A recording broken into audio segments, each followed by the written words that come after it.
जितेंद्र।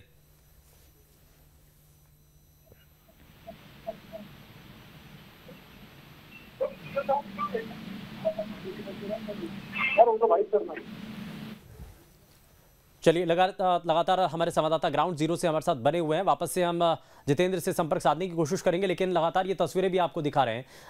मासूम सृष्टि, जिसको बचाने के लिए कोशिश तो की गई, लेकिन ये आप देख रहे हैं जिस वक्त सृष्टि को बाहर निकाला जाता है, एम्बुलेंस में लाया जाता है और उसके बाद की तस्वीरें हैं।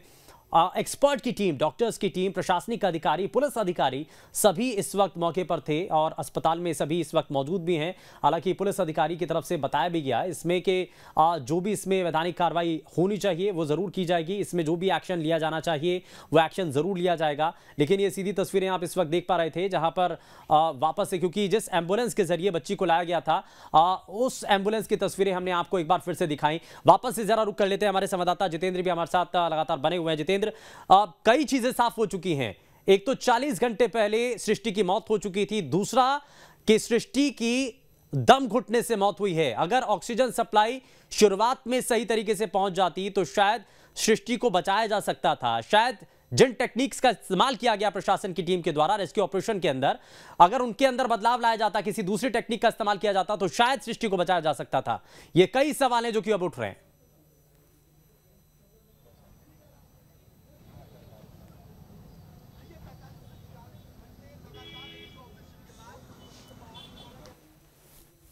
चलिए, वापस से संपर्क साधने की कोशिश करेंगे, लेकिन ये तस्वीरें हम अपने सभी दर्शकों को दिखा रहे हैं। बोरवेल में सृष्टि की मौत हो गई थी, ये भी फिलहाल साफ हो रहा है। हालांकि इसमें कई ऐसे सवाल हैं और इससे पहले भी कई बार ऐसी तस्वीरें सामने आई हैं जिसमें पता चलता है कि आपको किसी एक प्लान पर या फिर आपको किसी एक स्ट्रेटेजी के तहत आपको आगे नहीं बढ़ना चाहिए। बोरवेल के अंदर जब कोई बच्चा फंस जाता है, और ऐसा एक्सपीरियंस, ऐसा अनुभव मध्य प्रदेश के अंदर कई बार पहले भी हम देख चुके हैं। कई बार ऐसा हम ये महसूस कर चुके हैं कि अलग अलग हमारे पास वैकल्पिक रास्ते होने चाहिए, हमारे पास दूसरे प्लान भी होने चाहिए, जिसको लेकर के माना जा रहा है कि सिर्फ एक ही प्लान के तहत आगे बढ़ा गया। हालांकि उस पर भी अब चर्चा होगी, उस पर भी सवाल उठेंगे, लेकिन बड़ा सवाल यही कि आखिर इसमें जो जिम्मेदार लोग हैं, क्या उनके ऊपर कार्रवाई होगी। पहली बार ऐसा नहीं हुआ कि बोरवेल में कोई बच्चा गिरा और उसकी मौत हुई हो, ऐसा पहले भी कई बार हो चुका है। लेकिन क्या हमने ऐसी घटनाओं से सबक लिया है? क्या हमने ऐसे लोगों जिनकी जिम्मेदारी है, क्या हमने उनसे सवाल किए हैं? क्या उनकी जवाबदेही तय होनी चाहिए या नहीं होनी चाहिए? कब तक ऐसी सृष्टि यूं ही अपना दम तोड़ती रहेगी कि ऐसे ही बोरवेल के अंदर उनकी मौत होती रहेगी? ये ऐसे कई सवाल हैं जो कि इस वक्त आम लोग पूछना चाहते हैं और न्यूज स्टेट की टीम भी लगातार यही सवाल कर रही है कि कब तक ऐसा ही चलता रहेगा, कब तक खुले बोरवेल में बच्चे गिरते रहेंगे, मौत का शिकार होते रहेंगे और हम उनको बचाने के लिए क्या सिर्फ हाथ पर हाथ धरे बैठे रहेंगे? क्या ऐसे जिम्मेदार लोगों के ऊपर एक्शन नहीं होना चाहिए, जिनकी जिम्मेदारी होती है, जिनके ऊपर पूरा कार्यभार सौंपा जाता है, जिनको बड़ा जिम्मेदारी के साथ यह माना जाता है कि इनके ऊपर भरोसा करके हम ऐसे बोरवेल को बंद कर सकते हैं? जब रिपोर्ट मांगी जाती है तो रिपोर्ट में बताया जाता है कि सब कुछ ठीक है, लेकिन जब ऐसे हादसे होते हैं तो उससे कलई खुलती है, उससे साफ होता है कि असल मायने में सच्चाई क्या है। जितेंद्र हमारे संवाददाता हमारे साथ वापस से जुड़ चुके हैं। जितेंद्र, क्या अभी तक जानकारी मिल रही है? पोस्टमार्टम रिपोर्ट का इंतजार है, लेकिन शॉर्ट पीएम रिपोर्ट के जरिए बहुत सारे खुलासे हो चुके हैं। देखिए, शॉर्ट पीएम जो रिपोर्ट आई है उसमें डॉक्टर्स ने कहा है, जब हमने प्रशासन के पहले अधिकारी से बात करी तो उन्होंने भी इस बात को माना है कि हाँ, बच्ची को नहीं बचा पाए। डॉक्टर्स का कहना है कि बच्ची की जो मौत हुई है वो दम घुटने से हुई है।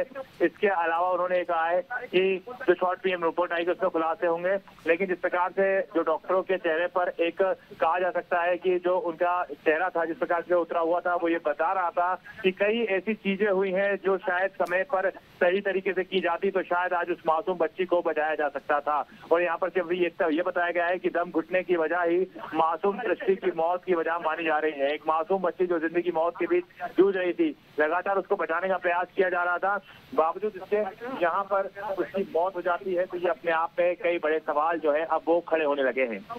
लेकिन जिनकी जिम्मेदारी तय होनी चाहिए, जिनके ऊपर ये कार्यभार था कि आपको देखना था कि किन किन इलाकों के अंदर बोरवेल खुले हैं, अगर खुले हैं तो उन पर एक्शन लेना था, बाकायदा एक विस्तृत रिपोर्ट आपको तैयार करनी थी, क्या उनसे भी सवाल किए जाएंगे? क्या उनके ऊपर भी एक्शन होगा? क्योंकि पहली बार ऐसा नहीं है कि कोई बच्चा बोरवेल में गिरा हो और ऐसा हादसा हुआ हो और उसकी मौत हो गई हो। कब तक ऐसे ही बच्चे जो हैं वो शिकार होते रहेंगे? मैं वापस लौटूंगा, लेकिन अधिकारियों का आखिर इस पर क्या कहना था, वापस से सुनाते हैं। मुझे आप सब लोगों को बहुत दुख और बॉडी का जो पोस्टमार्टम है वो 2 डॉक्टर की टीम के द्वारा किया गया, जिसमें एक महिला डॉक्टर भी शामिल हैं। पोस्टमार्टम के अनुसार बॉडी काफ़ी डिकम्पोज स्टेट में है और बहुत ही अनफॉर्चुनेट है कि हम बच्ची को नहीं बचा पाए। सर, क्या लगता है कि मुख्यमंत्री का जिला है, लेकिन उसके बावजूद भी एक फेल्यूर या प्रशासन, जिला प्रशासन की हामी नहीं देखते आप सब बुलाए जा रहे हैं, आपके पास नहीं है, एक बड़ा फेल्यूर। ये सब चीज़ों पे अभी मैं कमेंट नहीं करना चाहता। ये हम सब के लिए बहुत ही दुख और संवेदना की घड़ी है और मैं चाहता हूं कि हम परिवार के साथ सब लोग साथ खड़े रहें और उसके लिए एक डिटेल्ड जांच की जाएगी। पोस्टमार्टम की रिपोर्ट आने के बाद एक विस्तृत जांच करेंगे।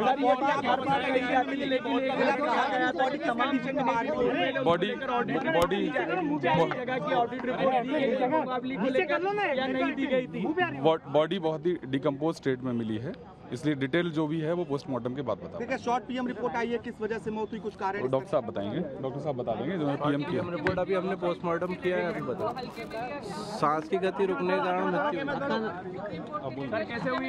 शॉर्ट पीएम रिपोर्ट में क्या निकल कर आया अभी तक? सांस की गति रुकने के कारण मृत्यु हुई है बच्ची की। दम घुटने। बॉडी की स्थिति क्या है? बॉडी की स्थिति डिकम्पोज स्टेट में। कितने घंटे पहले हुई है, कब हुई है, क्या पता चला सर? लगभग 40 घंटे के आसपास। दम घुटना माना जाएगा बच्ची की मौत।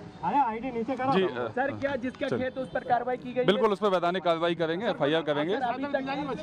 जी बिल्कुल। सर, सुप्रीम कोर्ट की गाइडलाइन है, क्या उसके इन सब पे बाद में करेंगे। बोरवेल था सर, आपके ऊपर क्या कार्रवाई की गई है, क्या उसे गिरफ्तार किया गया है? जिसके खेत में ये बोर हुआ था, जिसको ढका नहीं गया था, उस व्यक्ति के विरुद्ध हमने FIR पंजीबद्ध करी है और उसको अरेस्ट किया है और जो पीएम रिपोर्ट प्राप्त हुई उसके बाद जो धारा है उसको इजाफा किया जाएगा और उसको जेल भेजा जाएगा। जुर्माना भी वसूल रहे क्या? पहले आपने ये घोषणा की थी कि जो लोग खुले बोरवेल की सूचना देंगे उन्हें इनाम दिया जाएगा, बावजूद इसके बोरवेल खुले रहे तमाम प्रयासों के बावजूद, अब आगे की क्या प्लानिंग? देखिए, ये दुर्भाग्यपूर्ण घटना घटित हुई है। इसमें जो वैधानिक नियमों के अनुसार कार्रवाई की जा रही है। FIR पंजीबद्ध हो गई है, जिस खेत मालिक और साथ में जो बोर करता है दोनों के विरुद्ध FIR पंजीबद्ध की गई है और रिपोर्ट प्राप्त होने के बाद आरोपी पर क्या क्या धाराएं लगाई, क्या गैर इरादतन हत्या जैसी भी धाराएं लगाई गई? निश्चित रूप से धारा 188 के तहत 144 का उल्लंघन करने पर FIR की गई, साथ में 308 IPC के अंतर्गत FIR की गई है और रिपोर्ट प्राप्त होने के बाद 304 IPC का इजाफा करके अग्रिम कार्रवाई की जाएगी। देखिए, सृष्टि को नहीं बचाया जा सका।